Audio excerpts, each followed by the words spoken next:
गुरु महाराज जी की जो वाणी होती है हमारे हृदय में निवास करने लग जाती है।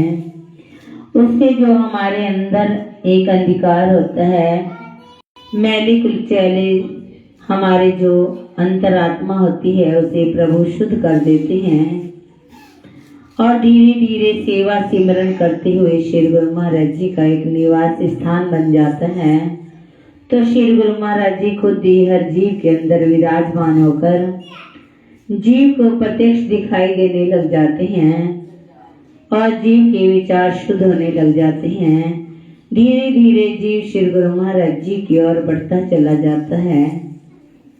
जब हम अपनी जीवन डोरी तन मन धन सब श्री गुरु महाराज जी के चरणों में समर्पित कर देते हैं तो श्री गुरु महाराज जी हमारी बाहों को पकड़ कर चलाते हैं और कभी भी अपने भक्तों को भटकने नहीं देते, एक सच्ची राह पर चलाते चले जाते हैं। ऐसा एहसास होता है कि श्री गुरु जो भी हम कार्य करते हैं श्री गुरु महाराज जी ही करवा रहे हैं, अपनी मौज से करवाते चले जाते हैं। जी सोचता कुछ और श्री गुरु महाराज जी कुछ और ही करा कर दिखला देते हैं, क्योंकि जो हमारे लिए शुभ होता है श्री गुरु महाराज जी वही क्रियाएं हमसे करवाते चले जाते हैं। जब हमारा श्री गुरु महाराज जी के चरणों में एक दृढ़ विश्वास हो जाता है कि हमने सारे काम धंधे छोड़कर गुरु महाराज जी को नमस्कार करने जाना है, सारा दिन हमारे मन में ये चाव भाव भरा रहता है कि हमने गुरु दरबार में जाना है, तो श्री गुरु महाराज जी भी समय देकर हमें अपने चरणों में बुला लेते हैं और हमारे सारे स्वार्थ पूरे करने लग जाते हैं। जब हमारी जीवन डोरी गुरु महाराज जी के हाथ में होती है तो हमें किसी भी बात की चिंता नहीं होती, सब कार्य प्रभु खुद ही करते चले जाते हैं। जैसे हमारे मन में तो अनेक अनेक भाव होते हैं, हम कभी कुछ मांग लेते हैं गुरु महाराज जी से, कभी कुछ मांग लेते हैं, कभी हमें धन चाहिए, कभी हमें कुछ चाहिए, अनेक प्रकार के विचार होते हैं। लेकिन श्री गुरु महाराज जी तो वही देते हैं जो गुरु महाराज जी को मंजूर होता है, क्योंकि उन्होंने हमें इस भव सागर से पार करना होता है। जो गुरु महाराज जी को मंजूर होता है वही हमारी झोली में डाल देते हैं।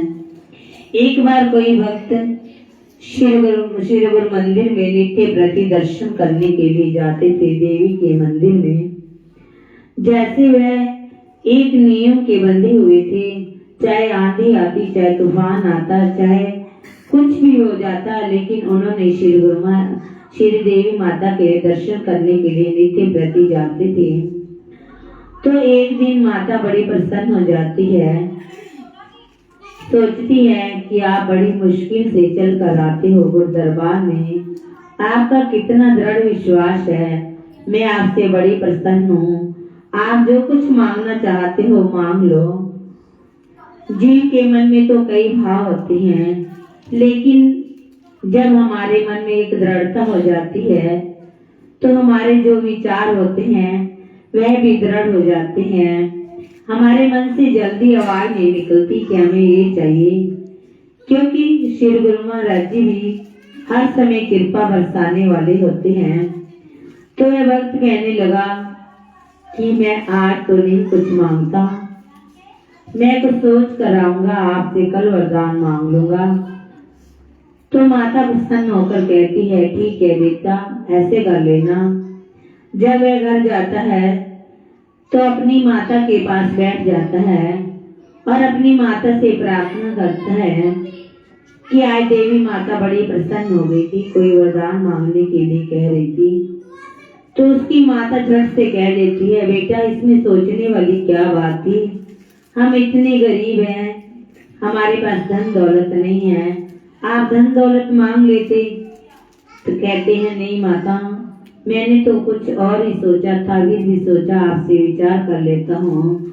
आप नेत्रहीन है, मेरा मन चाहता था मैं आपके लिए एक ज्योति मांग लूं।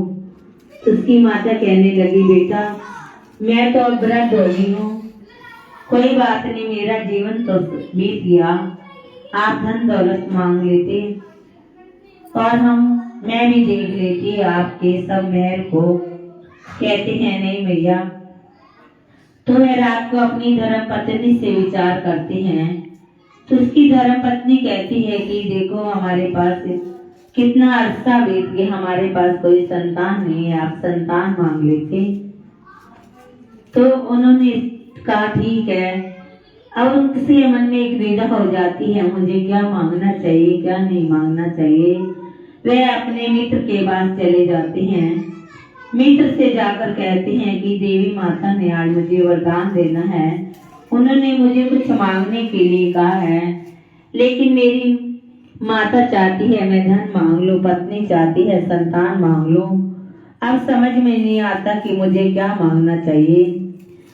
तो उसके मित्र कहने लगे ये कौन सी बड़ी बात है, आप माता से कह देना कि जो मेरी माता है वह अपने पोते को सोने के कटोरे में दूध पीना दिखना चाहती हैं। तो कहते हैं ठीक है। वह चले जाते हैं मंदिर में, माता आ जाती है। तो माता बड़ी प्रसन्न होती है, कहती है बेटा मांगो वरदान क्या मांगना है। कहते हैं कि मेरी माता की इच्छा है कि उनका पोता सोने के कटोरे में दूध पिए और वे देखना चाहती हैं। तो माता उन्हें वैसे ही वरदान दे देती हैं। जब घर आते हैं बड़े प्रसन्न हो जाते हैं। थोड़े दिन में ही उनके घर में पोता भी आ जाता है, उसकी माता के ज्योति भी आ जाती है और धन भी आ जाता है, सारा कुछ आ जाता है। तो बड़ा प्रसन्न हो जाते हैं, प्रभु का धन्यवाद करते हैं। इसी तरह श्री गुरु महाराज जी की हर तरह मौज होती है। श्री गुरु महाराज जी हमें क्या देना चाहते हैं क्या नहीं देना चाहते, यह प्रभु की मौज होती है। समय आने पर श्री गुरु महाराज जी ऐसे वरदान देते हैं जो हमारी सारी इच्छाओं को पूरा कर देते हैं और हमें पता भी नहीं चलता हमने क्या मांगा था क्या नहीं मांगा। तो श्री गुरु महाराज जी से यही प्रार्थना है, श्री गुरु महाराज जी आप कृपा दृष्टि कीजिए, सबकी मनोकामनाओं को पूर्ण कीजिए। गुरु महाराज जी आप तो एक विधाता हैं और ईश्वर समान है, सबकी झोलियां भरते हैं। तो श्री गुरु महाराज जी आप कृपा कीजिए, सदा ही सुख बरसाइए, सदा ही सुखों की बारिश कीजिए, जिससे हर जीव के जीवन की खुशहाली आ जाए और सबकी झोली में एक सुंदर प्रसाद डाल दीजिए। जिस जीव की जो इच्छा है वह पूर्ण कर दीजिए। श्री गुरु महाराज जी के चरणों में हमारी तो यही कर प्रार्थना है। श्री गुरु महाराज जी सभी की मनोकामनाओं को पूर्ण करें और स्वयं विराजमान होकर सारे कार्यों को करते चले जाएं, क्योंकि श्री गुरु महाराज जी हर घर में निवास स्थान है। श्री गुरु महाराज जी के ही सब निवास स्थान है। श्री गुरु महाराज जी सदा ही दया करें, कृपा करें, सब बच्चों की मनोकामना को पूर्ण करें। गुरुदेव जी के चरणों में यही प्रार्थना करती हूँ। श्री गुरु महाराज जी दया करना, कृपा करना। बोलो जयकारा बोल मेरे श्री गुरु महाराज की जय, बोलो साचे दरबार की जय, बोलो श्री नंगली निवासी भगवान की जय, बोलो श्री